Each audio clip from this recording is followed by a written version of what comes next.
सुना है कि यहाँ पे स्पोर्ट्स के नाम पे जीरो था। यहाँ पे लोगों को जानकारी नहीं थी भाई स्पोर्ट्स से भी कोई नौकरी लगता है क्या। जो खासराम छूट गया वापस नई शुरुआत करूँ, तो यहाँ आके मैंने उनको बताया भाई स्पोर्ट्स से क्या फ़ायदे हैं, बच्चों को नौकरी मिलती है, रुपए मिलते हैं। कि सब स्कूलों को राज्य स्तर में अगर आप गोल्ड जीतोगे तो 1 लाख रुपए हैं, और सेकंड के 60,000, थर्ड के 30,000 रुपये हैं। अभी आप सर किस संस्थान में काम कर रहे हैं? अभी सर मैं पंजाब नेशनल बैंक कोलायत में हेड के श्री पद पे हूँ, और ये रूटीन रहता मेरे सुबह 9:45 से लेकर शाम को 5 बजे तक मैं बैंक में हेड के हूँ। पूरे दिन एक जगह सीट पे बैठा रहना, फिर शाम को बैंक से फ्री होते ही मैं सीधा ग्राउंड जाता हूँ। तो सर जैसे बैंक में आप एज ए हेड कैशियर हैं हाँ जी। और शाम को आप एक स्पोर्ट्स कोच हैं, हाँ जी। तो ये दोनों अलग अलग लाइफस्टाइल आप कैसे मैनेज करते हैं? ये सर मैंने बताया ना कि मैं खुद स्पोर्ट्स में रह चुका हूँ और 6 बार नेशनल खेल चुका हूँ मैं खुद, 100, 200 लॉन्ग जंप में। तो मैंने ये सोचा जो मैंने सीखा है वो आगे बच्चों को सिखाऊँ। और बैंक की नौकरी बहुत हार्ड है, तो बैंक में पूरे दिन काम करके थक हार जाता हूँ भयंकर तरीके से। फिर लेकिन जैसे यहाँ से बैंक से ग्राउंड जाता हूँ तो मैं भूल जाता हूँ मैं एक बैंकर हूँ। ग्राउंड में प्रवेश करते ही मैं सोचता हूँ मैं इन बच्चों के लिए एक स्पोर्ट्स कोच हूँ और इन बच्चों को मुझे आगे बढ़ाना है। ये सोच के मैं पूरी थकावट भूल जाता हूँ। उन बच्चों का चेहरा देखते ही फिर वो मेडल जीतते हैं तो मुझे बहुत खुशी होती है। तो मैं बैंक के साथ साथ इन बच्चों को भी आगे बढ़ा रहा हूँ।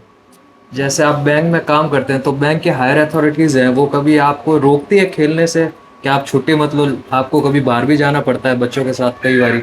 सर बैंक टाइम तो जो बैंक टाइम होता है 4:45 से 4:45 बजे तक, वो मैं पूरा बैंक में मेरी ड्यूटी टाइम करता हूँ, क्योंकि वो और अलग से मुझे कोई छुट्टी नहीं मिलती।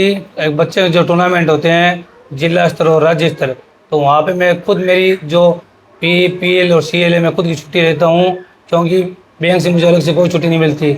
साथ इसलिए चाहता हूँ कि बच्चों को मैं यहाँ ट्रेंड करता हूँ, तो साथ जाने से उन बच्चों में हौसला बढ़ रहता है, वो सब हमारे साथ है तो और अच्छी मेहनत करते हैं और मेडल जीत पाते हैं। इसलिए मैं हमेशा मेरे खुद की CL PL की छुट्टी लेके और बैंक से रिक्वेस्ट करता हूँ।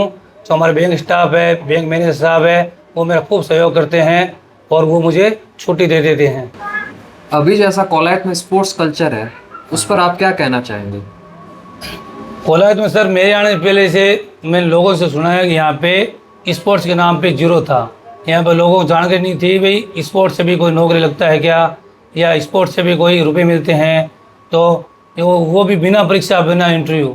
हमारा कोलायत का एक पंकज सेवक है जो जिसके दोनों हाथ कटे हुए हैं, वो अब बीकानेर में अभी PW डिपार्टमेंट में बाबू लगा हुआ है। वो बिना परीक्षा और बिना इंटरव्यू के सीधे खेलकोटे से बाबू लगा है और वो सिर्फ खेल के दम पे लगा है। तो उसको देख के दूसरे बच्चों ने प्रेरणा ली कि हम भी सीखें और आगे बढ़ें, हमें भी नौकरी मिलेगी, रुपए मिलेंगे। आपको जैसे अपनी लाइफ में जैसे नॉर्मल बच्चों को तो हर कोई ट्रेन करता है, डिसेबल्ड बच्चों को ट्रेन करने का या डिसेबल्ड महिलाएं हैं पुरुष हैं उनको ट्रेन करने का मोटिवेशन कहाँ से आया आप में? ये सर कह रहा हूँ जो मेरे जीवन के पहले गुरु हैं भवानी शंकर जी पटवा जी, उनके माध्यम से आया। उन्होंने मुझे शुरू में पहली बार कहा था करामदार साधारण बच्चे तो कहीं भी सीख सकते हैं, कुछ भी कर सकते हैं, तू अलग हटके कर और अलग हटके जो दिव्यांग बच्चे हैं जिनके हाथ कटे हुए हैं, पैर कटे हुए हैं, आंखों से अंधे हैं, उनको तू आगे बढ़ा, जिससे भाई तुझे धर्म भी बहुत होगा और वो बच्चे आगे बढ़ेंगे, तुझे दुआ देंगे, वो अपने पैरों में खड़े होंगे, तो उनको अलग खुशी होगी कि हम भी जीवन में कुछ कर सकते हैं, हम दिव्यांग नहीं हैं, हम अलग हटके हैं जो हमारे गांव का नाम कर रहे हैं, हमारे राज्य का नाम कर रहे हैं। बस यही सोच के मेरे गुरु का कहना मान के और मैंने दिव्यांग बच्चों को आगे बढ़ाने की सोचा। सर जैसे डिसेबिलिटीज़ की बात की जाए तो being a person, her person में इंडिविजुअली हर एक अलग तरीके की डिसेबिलिटी होती है। तो आप जैसे किसी के हाथ में डिसेबिलिटी है, किसी के पैर में डिसेबिलिटी है, कोई चल नहीं पाता, तो आप उनको किस हिसाब से मोटिवेट करते हैं कि नहीं कुछ हो जाएगा लाइफ में, तू कर तो सही? जो भी दिव्यांग बच्चा मेरे पास पहली बार आता है तो उसको मैं यही कहता हूँ, आप सबसे पहले तो ये भूल जाओ कि मैं विकलांग हूँ, आप दिव्यांग हो। दिव्यांग मतलब दिव्य अंग, यानी भगवान ने आपको अलग दिव्य अंग दिया है, तो आपको आगे बढ़ना है।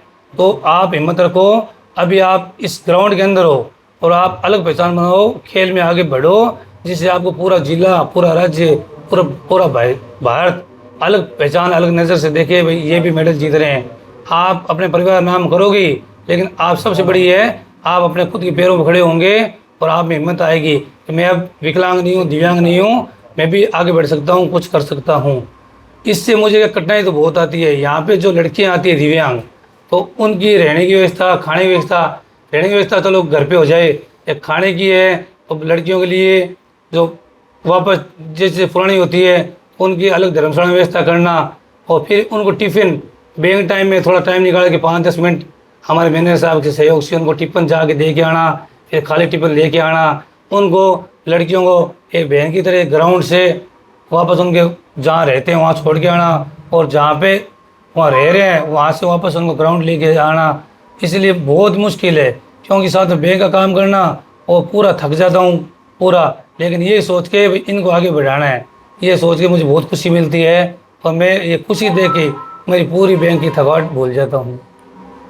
आपके सर ऐसे कोई स्टूडेंट्स हैं जो देश से बाहर भी खेलने गए? हाँ जी, वर्तमान में अभी जो कोलायत के राम प्रकाश जी पारिक है, जो 5 किलोमीटर पैदल साल में फिलीपींस जहाँ गोल्ड मेडल जीत के आए हैं, वो कोलायत के हैं।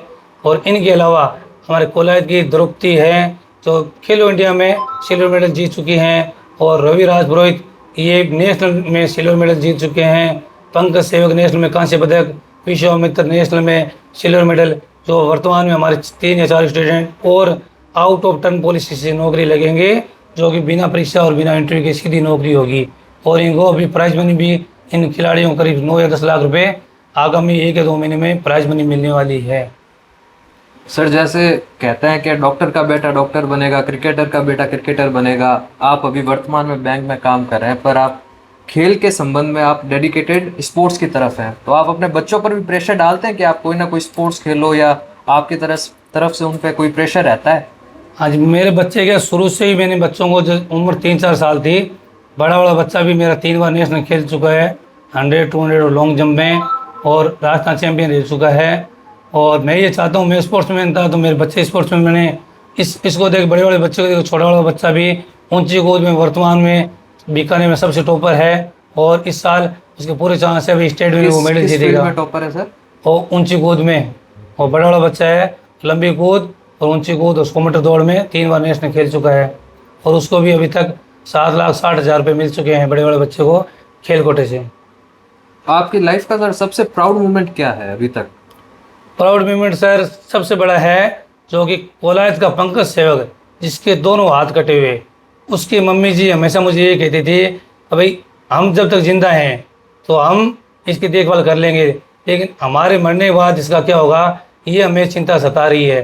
तो उस बच्चे को मैंने खेल से जोड़ा, और पहली बार में पूरे राजस्थान में तैराकी में फर्स्ट आया, 50 मीटर और 100 मीटर बेक और इसमें फ्री स्टाइल में। उसके बाद इसमें नेशनल में पूरे भारत में थर्ड आया, जिसके आधार पे उसको नौकरी लग गई।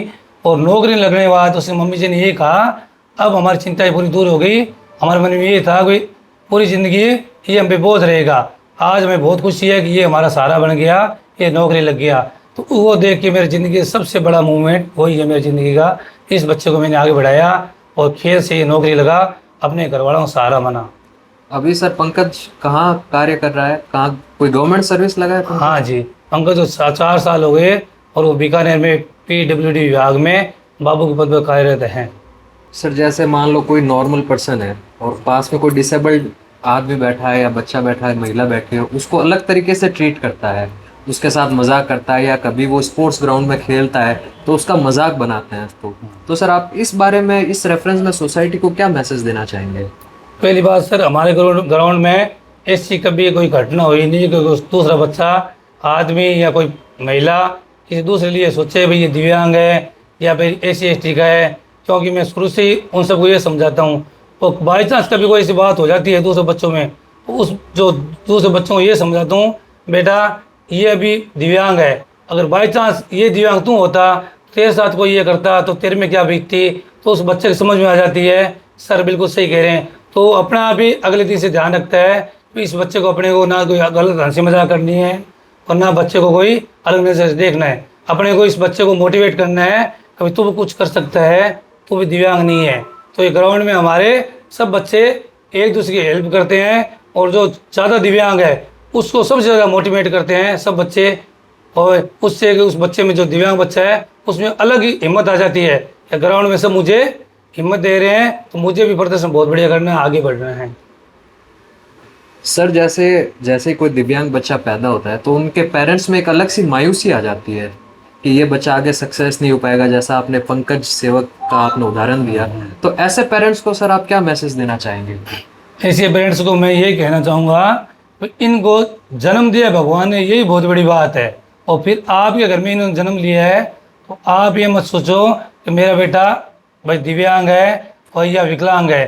दिव्यांगता सिर्फ मानसिकता सोच में होती है, और बच्चा चाहे वही दिव्यांग बच्चा आपका, आपके परिवार का, पूरे गांव का, जिले का और राज्य का, भारत का नाम रोशन करता है। उस समय माँ बापों को अलग खुशी होती है। तो दूसरे माँ बापों को मैं ये कहना चाहूँगा, आपके घर में कोई दिव्यांग बच्चा है उसको आप पढ़ाई, चाहे पढ़ाई का क्षेत्र हो चाहे खेल का क्षेत्र हो, उसे आगे बढ़ाएं, उसकी हिम्मत बढ़ाएं कि बेटा तू दिव्यांग नहीं है, विकलांग नहीं है, तू भी कुछ कर सकता है। उससे बच्चे में अपना हिम्मत आएगी और वो आगे बढ़ेगा। सर बीइंग स्पोर्ट्स टीचर, आपका फेवरेट स्पोर्ट्स कौन सा है? तो मेरा फेवरेट स्पोर्ट्स एथलेटिक्स है, जिसमें क्योंकि मैं खुद एथलीट रह चुका हूँ 100 200 लॉन्ग जंप का। और इसके अलावा मेरा फेवरेट गेम खुद का क्रिकेट था। पहली बार मैं क्रिकेट में नेशनल खेला और उसके बाद 100 200 में नेशनल खेला। ये दोनों गेम मेरे फेवरेट गेम्स है। अभी तक सर आपके कितने स्टूडेंट्स हैं जो गवर्नमेंट जॉब लग चुके हैं या मेडल जीत चुके हैं? अभी तक सर मेरे जो नेशनल में 300 से ऊपर स्टूडेंट हैं जो मेडल जीत चुके हैं। और इसके अलावा 40 से ऊपर 43 बच्चे मेरे अभी तक सरकारी नौकरी में लग चुके हैं। और करीब 22,60,000 रुपये मेरे खिलाड़ियों को अभी तक नकद प्राइज मिल चुकी है, जिनके वो खाते में आ चुकी है। हमारे कॉलेज के काफ़ी हैं और कॉलेज से बाहर के बच्चे भी काफ़ी हैं। आपको सर कॉलेज में काम करते हुए कितना टाइम हो गया बैंक में? हाँ सर 10 साल हो गए, 2015 से। तो सर इस बीच में दो सरकार आई है, कांग्रेस की भी सरकार रही है और बीजेपी की सरकार रही है। किस गवर्नमेंट के एमएलए ने किस तरह सर आपको सपोर्ट किया है? जैसे भंवर सिंह भाटी भी एमएलए रह चुके हैं और वर्तमान में भारत के सबसे युवा एमएलए अंशुमान सिंह भाटी, तो इन दोनों ने आपको किस तरह से सपोर्ट किया है? पिछली सरकार थी सर जो कांग्रेस की, उसमें भंवर सिंह जी भाटी साहब और जज्जू के जो हमारे प्रधान है जवाहरलाल जी सेठिया, इनसे मैंने रिक्वेस्ट की। और इस रिक्वेस्ट में मेरे भगवान देव जी सारस्वत भाई साहब, जगदीश जी खत्री भाई साहब और वो भंवर जी खिकणिया, मुलायम जी पंचारिया, इन्होंने सहयोग करके मेरी बात पहुंचाई सेठिया साहब और प्रधान वो जो भूतपूर्व सिंचाई मंत्री थे भंवर सिंह जी तक। तो उन्होंने मुझे और मेरे खिलाड़ियों को, मेरी एकेडमी को, उन्होंने 2,35,000 रुपये नकद दिए, जिससे बच्चों के लिए स्पोर्ट्स सामान की व्यवस्था हुई और सामान रखने के लिए एक लोहे का खोखे की व्यवस्था हुई। और वर्तमान सरकार में अंशुमान सिंह जी भाटी साहब ये भी बहुत अच्छे हैं, इन्होंने भी अभी घोषणा कर रखी है। और जो भी बच्चे अभी जीत के आते हैं नेशनल स्तर पे, तो अंशुमान सिंह जी साहब का फ़ोन आता है स्पेशल कि आपके जो बच्चे जीत के आए हैं आप वो डिटेल मुझे भेजो, मैं मेरी फेसबुक आईडी भी लगाऊंगा। और आपके और आपके खिलाड़ियों को इसलिए बहुत बहुत बधाई। तो ये भी हौसला बहुत बढ़ाते हैं और स्पोर्ट्स को लेकर बहुत जागरूक है। और अंशुमान जी साहब ने जयपुर में स्पेशल मांग रख के यहाँ पे कोलायत में स्टेडियम की जो हमारा स्टेडियम पास करवा दिया है, और बहुत जल्दी यहाँ पे स्टेडियम जगह मिलते ही वो स्टेडियम बनेगा। सर जैसे आपने बताया कि कोलायत में अभी तक कोई ग्राउंड है नहीं, और जो भाई आप ग्राउंड यूज़ कर रहे हो वो विष्णुई समाज का है, उनकी धर्मशाला के लिए है। तो सर ऐसे माहौल में सर पैसा भी खूब लगता होगा जब बच्चे आपके पास आते हैं, तो सर वो आप किस तरीके से मैनेज करते हैं? क्योंकि स्पोर्ट्स इक्विपमेंट्स हैं जो वो काफ़ी एक्सपेंसिव आते हैं अगर आप प्रोफेशनल खेलना चाहें। पिछले 9.5 सालों से सर जो भी बाहर से बच्चे या बच्चे आते हैं उनकी खाने की और रहने की व्यवस्था मैं अपने स्तर पर करता था। टिफिन की व्यवस्था और जितना स्पोर्ट्स सामान आता था 9 साल में, वो बच्चों खेलने का वो निःशुल्क पूरा मैं मैनेज करता था। तो मैं बैंक एम्प्लॉई हूँ और मेरे पिताजी को पेंशन मिलती है, तो पिताजी गवर्नमेंट एम्प्लॉय रह चुके हैं, उनकी पेंशन, पिताजी भी हर महीने अपनी पेंशन से 15,000 रुपये मुझे दे देते हैं, ये बच्चों पे लगाने हैं। और मैं मेरे तनख्वाह से, क्योंकि गवर्नमेंट एम्प्लॉय हूँ, मैं भी बैंकर हूँ, तो मैं मेरे तनख्वाह से हर महीने 15-20 हज़ार रुपये निकालता, तो भाई इन बच्चों को लगानी है। तो ये इतने खर्चा लगता है तो बच्चों को ज़्यादा दिक्कत नहीं होती थी। और पिछले 6 महीने से हमने जो हमारे कॉलेज के कई महानुभाव है उनके कहने से एक संस्था खोली है दिव्यांग निःशुल्क स्पोर्ट्स एकेडमी।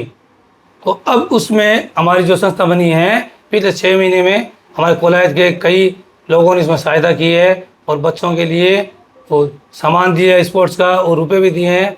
अभी 3,01,000 का हाई जंप का गद्दा लेके आए हैं, तो वो 3,01,000 की व्यवस्था कोलायत के कई लोगों ने हेल्प करके 21,000 रुपये दे के उन्होंने सहायता की, इसे 3,01,000 का गद्दा लेके आए हैं। तो अब पिछले 6 महीने से हमें कोई दिक्कत नहीं हो रही और अब जो बाहर से बच्चे आएंगे उनके लिए भी आशा है व्यवस्था बढ़िया हो जाएगी। और सर जैसे कोलायत की बात की जाए तो कोलायत का जो भौगोलिक क्षेत्र है इसमें काफ़ी सारी माइंस हैं, ईंट भट्टे हैं, तो कभी माइंस एसोसिएशन ने आप मिलके कुछ आपको सहयोग किया है आज तक? सर मैंने क्या है, कभी मांग किसी से की नहीं है भाई आगे भाई हमारे स्पोर्ट्स अकेडमी में आज में सहायता करो। और ये हमारे जो दिव्यांग सेवा संस्था बनी है आज ये 6 महीने में, तो हमारे कोलायत के जो मेन आनंद थे उनके सामने मैंने मांग रखी और 2 दिन के अंदर उन्होंने 3,01,000 रुपये इकट्ठे कर दिए। ये देख के मुझे बहुत खुशी हुई। कोलायत के लोग भी ये चाहते हैं कि स्पोर्ट्स आगे बढ़े और खिलाड़ी आगे बढ़े, तो रामोतार जी कर रहे हैं, हमारे रुपए कहीं गलत नहीं लग रहे। तो उन्होंने 2 दिन में इतने रुपए इकट्ठे कर दिए। उसमें काफ़ी लोगों ने मेरी सहायता की, जिसमें हमारे वीरेंद्र नारायण जी भाई साहब और गणेश जी पंचारिया, जो टिट्टू भाई साहब, बलदेव जी, इन्होंने जगदीश जी खत्री भाई साहब, इन्होंने सब ने मिल के सहायता की, जिससे 2 दिनों में रुपए इकट्ठे हो गए। अभी तक की सर आपकी स्पोर्ट्स जो आपका लाइफ स्पैन रहा है उसमें आपका सबसे फेवरेट स्टूडेंट कौन रहा है अभी तक? सर अभी तक मेरे पास काफ़ी कम से कम 400-500 स्टूडेंट आ चुके हैं और वो वापस खेल के अलग अलग क्षेत्रों में अपने नौकरी भी लग चुके हैं या कई बाहर पढ़ाई के लिए चले गए हैं। लेकिन जो फेवरेट स्टूडेंट का जब भी नाम आएगा तो पहला फेवरेट स्टूडेंट मेरा पंकज सेवक ही रहेगा और दूसरा जो फेवरेट रहेगा वो है लाला राम थालोड़ कोलायत का ही। और लाला राम थालोड़ भी दोनों पैरों से, एक पैर से दिव्यांग है, तो ये दोनों बच्चे मेरे हमेशा फेवरेट स्टूडेंट रहेंगे। अभी तक सर जैसे आपने अपने पास से कितने पैसे लगाए हैं इस स्पोर्ट्स एकेडमी में? ये सर मैंने कभी कोई हिसाब रखा ही नहीं, क्योंकि पिछले 9.5 साल हो गए। रुपए लगते हैं, हर चीज़ में रुपए लगते हैं। तो बाहर बच्चे जाते हैं खेलने, उनका किराया भाड़ा है, वो भी है, और उनको खेल की ड्रेस ला के देना, कई रनिंग शूज़ ला के देना, उनकी खाने की व्यवस्था करनी, क्योंकि खाने टिफिन भी आज एक टाइम का 80 रुपये लगते हैं, दोनों टाइम में खाने टिफिन भी रुपये खूब लगते हैं। वो मैंने कभी हिसाब रखा ही नहीं। तो मैं ये सोचता हूँ जो मुझे दिया भगवान ने इस लायक बनाया है, हो सकता है ये लायक बनाया है कि इन बच्चों के लिए मैं कुछ करूं। तो ये सोच के भी ये इन बच्चों का ही है, तो इन बच्चों को ही रुपए हैं, इनको अर्पण करूं। आज इनकी वजह से मुझे नौकरी लगी है, ये भी हो सकता है। इसलिए इन बच्चों को आगे बढ़ाने में मैं कभी सोचता नहीं कि भाई मैं मेरी जेब से लगा रहा हूँ, मेरी जेब से नहीं है, ये इन बच्चों का ही है।